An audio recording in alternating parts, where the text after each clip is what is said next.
Hi, welcome to OpenBook. We are here today, the first guest on OpenBook. We have the Senior Director of the Asia Pacific for Book Skincare, Mr. Kenny Chan with us.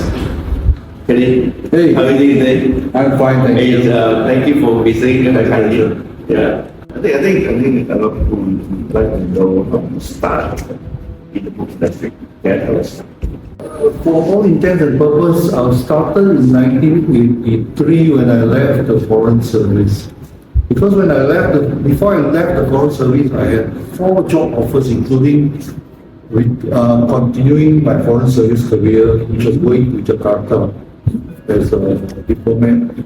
I just finished my stay in London. So my taiko, my big brother, was my colleague in Foreign Service. Was appointed as a general manager of Popular.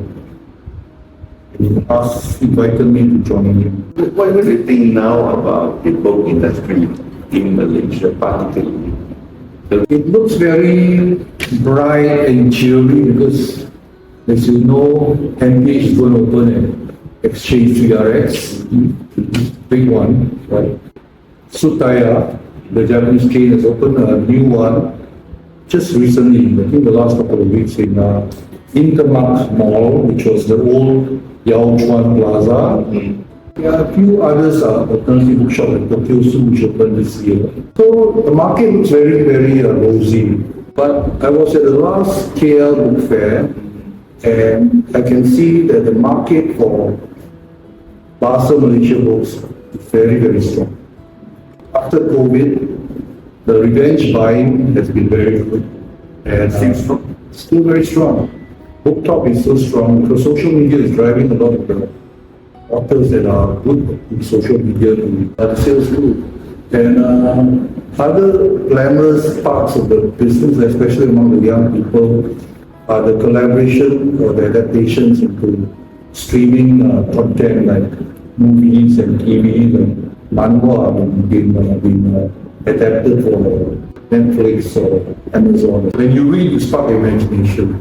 Because ChatGPT, artificial intelligence, is based on certain patterns, very standard, repetitive patterns, algorithms and all. But the human mind moves differently. And when you read, you spark the imagination, and with the knowledge you get from reading and your creative juices flow, you will do it differently from any machine. Even if it's a artificial intelligence machine. But I think we will always be ahead when you read. I heard some say publishing and book industry is sunset industry. What do you have to say about that? Oh, for the last 20 years, people say that book selling is a sunset industry. In fact, even when I joined in 83, people say, Kenny, why are you joining a sunset industry? 30 years ago, right? And books, has always been under threat, whether it's from the computer or from streaming or from the Walkman or from television or from radio. We go into the history of the threats to books and bookshop. It's always been there. So adversity, you can either die or you can rise above it. So I think books will face the same thing. It's just like when someone asks me, you may ask me later about digital books. Well, I was asked that question many times. Digital books will remain part and parcel of the way people will read. If you are comfortable with a Kindle or Kobo reader or with your screen, well, power to you. But the book, the physical book, has a certain charm, a certain attraction, a certain magic that cannot be translated by a screen. What do I mean by that? We are human beings. And once you have emotional attachment to certain things, the physicality of the thing is very, very important. And the physical meaning the feeling as well. And the feeling comes to physical as well. But physical, whether translated to E, I don't know. So we mentioned about physicality of the books. So do you envision book will be something that people could collect? It's something quite natural when you are interested in things. So I think collection definitely is a big factor. How's e-book and physical book?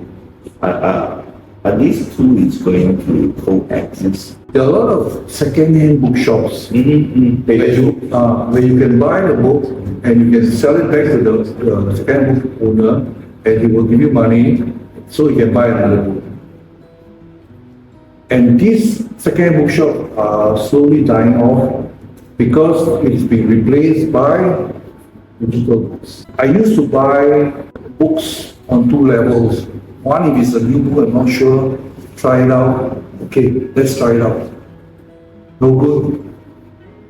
Normally I sell it to the second bookshop, or I buy a second and that's cheap.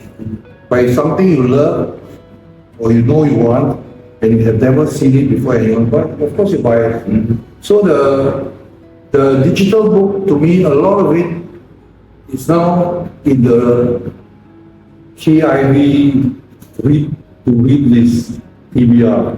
Meaning you read and then you discard. So don't keep physical. Why? Because you just want to read it, test it, and then keep it out of your mind. I think the replacement by e-books will continue, but the selection of physical books will also continue. Because as the digital book and the accessibility of digital books in the world expand, available. Like in Singapore National Library, the digital book growth has grown because it's very accessible and very easy to, you don't have to go to shop and take. What do you see the difference of the reading culture in different countries like Malaysia, Singapore, even Dubai, US, Thailand, all this? Why Kinokuniya succeeds in these countries also because we are aware of cultivating the local culture and language. So every country would have certain things that they will appeal to all of them. If you watch the True Beauty streaming series, you will know the manual. If you like Harry Potter, everybody likes Harry Potter. But there are certain local stuff that may not translate, and every country would have that. Whether it's a local culture, books on local customs, or local literature. But this is slowly changing now. When in Singapore, Malaysia, the local literature has become so popular, and more authors are beginning to write well or better received overseas. But so far in the countries that India, is operating, which country to find is the most challenging? Every country is challenging. One of the most challenging to us is the Dubai Middle East market because it's the first time we entered there. But the advantage we had is that we had the knowledge and experience of a lot of our co-workers around the region to be able to come together to help to set up. It was a gigantic task to set up a store. We had a couple of Malaysian managers to help the initial launching of the store. What's the perfect bookstore do you think? Perfect bookstore is a bookstore that connects the bookseller with the creator of the content and the audience. A good example would be during the Abbasid Caliphate, the height of Baghdad, during the Persian times. The writer sits down with the audience and they discuss the ideas for books, or even maybe he will draw his idea, or he's written something and he'll read out and he get interesting exchanges with the audience. That is incredible. That means the community is completely integrated with the creators of the art, the content, through the bookshop. So it's a community center of intellectual, cultural, practical meeting place of minds in the community. That's fantastic. So the ideal bookshop is something that connects the authors, the creators with the audience. What do you think of or say about a healthy competition between the Malaysian book industry? I always believe in healthy competition, but because for the market to grow, there must be a certain level of cooperation and tension to competition. Because without competition, everyone becomes complacent. So, for instance, myself personally, I always believe that the ecosystem has to be grown. And to grow the ecosystem, there must be a sense of gotong royong. You've got to help each other and grow the market, because the market can be bigger.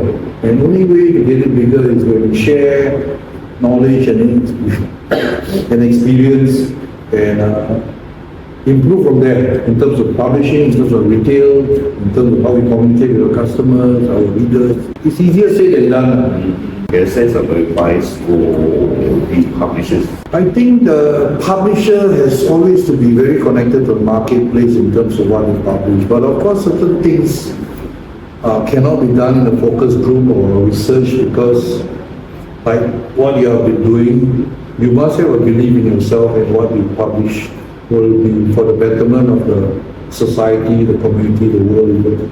And certain things that you publish in terms of your sense of whether the books are connected to people. It could be something on philosophy, business ethics, business rules, anything in whatever format. It can be a boring prose format or manga, comics format, it doesn't matter. As long as you publish things that you believe, you feel, or you know that the audience would want. Thanks for the encouragement for all the publishers out there. Publishers have a very, very important job in providing the content that will spark people's interest, and hopefully will make them successful in terms of bottom line as well. You need to survive. For the book industry, for publisher as a whole, as an ecosystem, what and how do you think you've been moving forward to? This is a very tough question. That's why I always believe, among us booksellers, although we're competitors, I always believe in open dialogue. Once in a while, I will sit down, and there are a lot of avenues to have dialogue, discussions, besides just like us talking. But that's the book fair. You can pick up the phone, outside the person. There's the association, so many associations you can join, chat groups. There's so many ways. Dialogue is two ways. You cannot wait. Sometimes you have to go and push the people. As long as you are talking to each other, just like trying to get a ceasefire through Qatar as the middleman, then we do something good. It cannot be just, we have to be proactive. And I think all of us want the industry to grow for the betterment of society. So I don't see any mental block except your own. Hey, Kenny, thanks for coming here today. My pleasure. On our first episode of Open Book. Thanks a lot for all your My research pleasure. and sharing. Right. Thank you. Thank you very much.